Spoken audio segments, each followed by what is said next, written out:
But I don't like German. I look quite plain after my German lesson. Dear Uncle Jack is so very serious. He is so serious that he cannot be quite well. That is why he looks bored when we are together.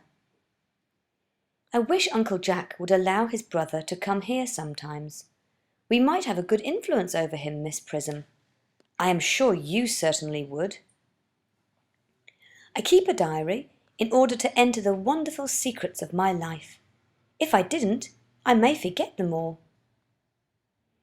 I believe that memory is responsible for those boring 3-volume novels. I hope it did not end happily. I don't like novels that end happily. They depress me so much. And was your novel ever published? But I see dear Dr. Chasuble coming up through the garden. Miss Prism has just been complaining of a slight headache. I think it would do her so much good to have a short stroll with you in the park, Dr. Chasuble.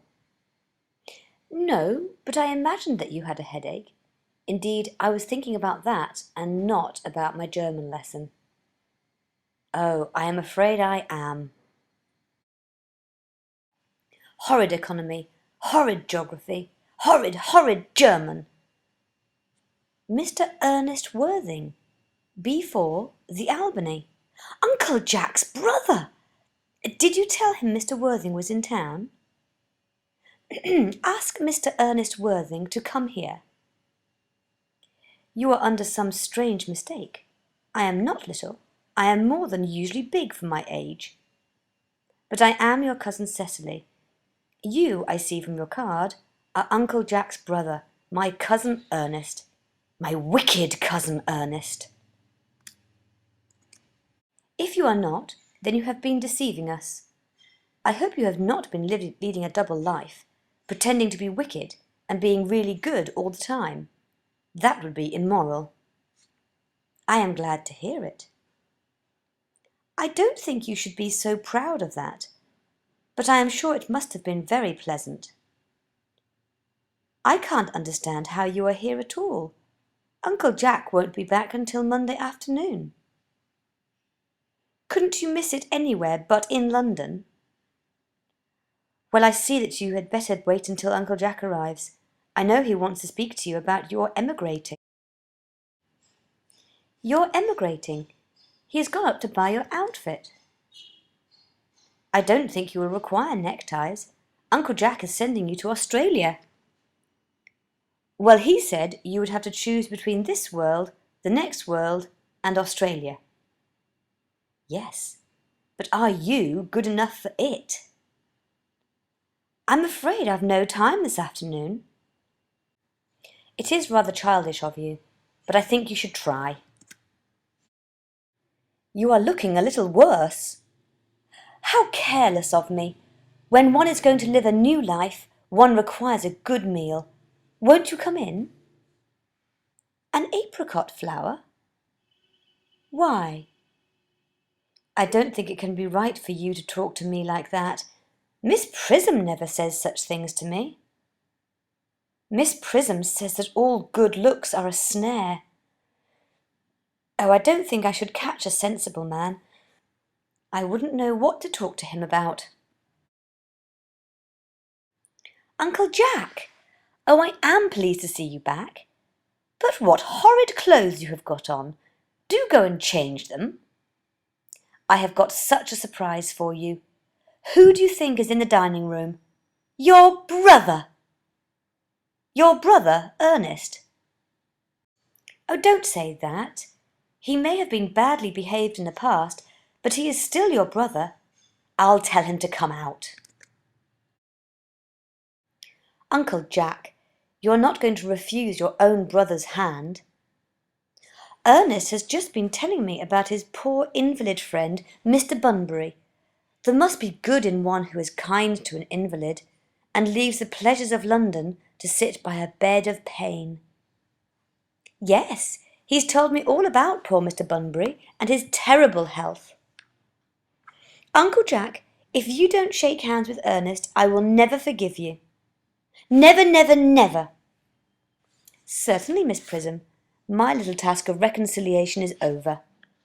I feel very happy. Oh, I merely came back to water the roses.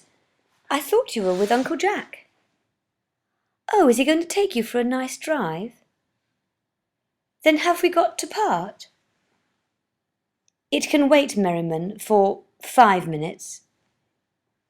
If you will allow me, I will copy your remarks into my diary.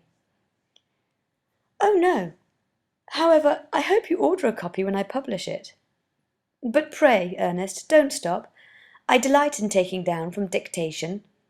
I have reached absolute perfection. You can go on. I am quite ready for more. I don't think you should tell me you love me wildly, passionately, devotedly, hopelessly. Hopelessly doesn't make sense, does it? Uncle Jack would be very much annoyed if he knew you were staying on till next week. You silly boy! Of course! Why, we have been engaged for the last 3 months. Yes, it will be exactly 3 months on Thursday. Well, ever since dear Uncle Jack first confessed he had a wicked younger brother, you became the main topic of conversation between myself and Miss Prism. And the man who is much talked about is always very attractive. It was foolish of me, but I fell in love with you, Ernest. On the 14th of February last, I accepted you under this dear old tree here. The next day I bought this little ring in your name. Yes, you've wonderfully good taste, Ernest, and this is the box in which I keep all your dear letters. You don't need to remind me of that, Ernest. I was forced to write your letters for you. I wrote always 3 times a week. Oh, I can't. They would make you far too conceited. The 3 you wrote to me after I had broken off the engagement are so beautiful. I read them and cry. Well, of course it was. On the 22nd of last March. You can see the entry if you like. Today I broke off my engagement with Ernest. I feel it is better to do so. The weather still continues charming. It would hardly have been a really serious engagement if it hadn't been broken off at least once. But I forgave you before the week was out. You dear romantic boy, I hope your hair is naturally this colour. I am so glad. I don't think I could break it off now that I have actually met you. Besides, of course, there is the question of your name. You must not laugh at me, darling, but it had always been a girlish dream of mine to love someone whose name was Ernest. But what name? But I don't like the name of Algernon. I might respect you, Ernest. I might admire your character, but I fear that I should not be able to give you my undivided attention. Oh, yes, Dr. Chasuble is a most learned man. Oh! Considering that we have been engaged since February the 14th, couldn't you make it 20 minutes? Oh, what an impetuous boy he is! I like his hair so much. I must enter his proposal in my diary. Isn't Mr. Worthing in his library? Pray let me introduce myself to you. My name is Cecily Cardew. How nice of you. Pray sit down. With pleasure. If you wish. I hope so. Oh no, I live here. Oh no, I have no mother, nor in fact any relations. My dear guardian looks after me. Yes, Mr. Worthing. I beg your pardon, Gwendolen. Did you say Ernest? Oh, it is not Mr. Ernest Worthing who is my guardian, but his brother. I'm sorry to say they have not been on good terms for a long time. Quite sure. In fact, I am going to be his. Dearest Gwendolen, there is no reason why I should make a secret of it to you. Mr. Ernest Worthing and I are engaged to be married. I am afraid you must be under some misconception. Ernest proposed to me exactly 10 minutes ago. It would distress me more than I can tell you, dear Gwendolen, if it caused you any mental or physical anguish, but I feel bound to point out that since Ernest proposed to you, he has clearly changed his mind. Yes, as usual. Oh, flowers are as common here, Miss Fairfax, as people are in London. Ah, this is what the newspapers call agricultural depression, is it not?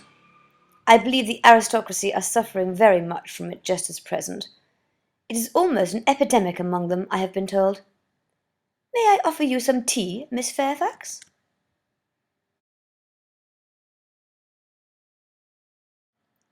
Sugar? Cake or bread and butter? Hand that to Miss Fairfax. To save my poor, innocent, trusting boy from the machinations of any other girl, there are no lengths to which I would not go. It seems to me, Miss Fairfax, that I am trespassing on your valuable time. No doubt you have many other calls of a similar character to make in the neighbourhood. I knew there must be some misunderstanding, Miss Fairfax. That gentleman is my guardian, Mr. John Worthing.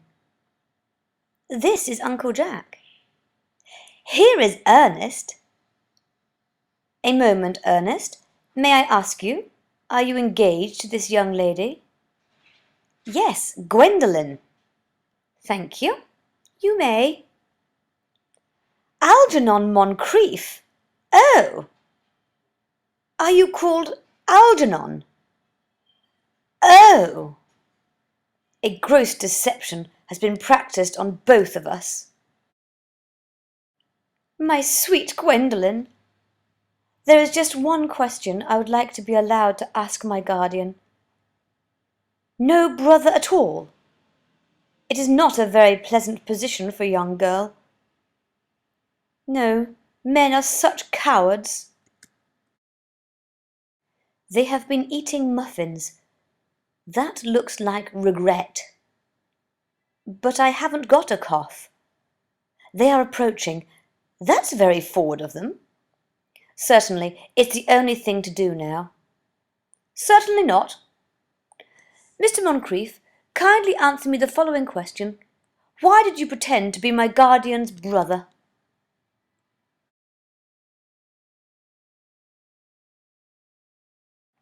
That is a satisfactory explanation.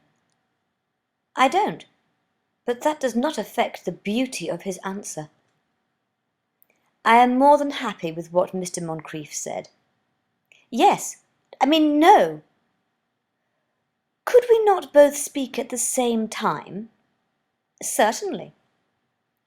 Are you ready to do this sacrifice for me? Mr. Moncrief and I are engaged to be married, Lady Bracknell. Thank you, Lady Bracknell. Thank you, Aunt Augusta. Well, I am really only 18, but I always admit to 20 when I go to evening parties. Algy, could you wait for me till I was 35? Yes, I thought so. But I couldn't wait all that time. I don't know, Mr. Moncrief. What a noble nature you have, Gwendolen.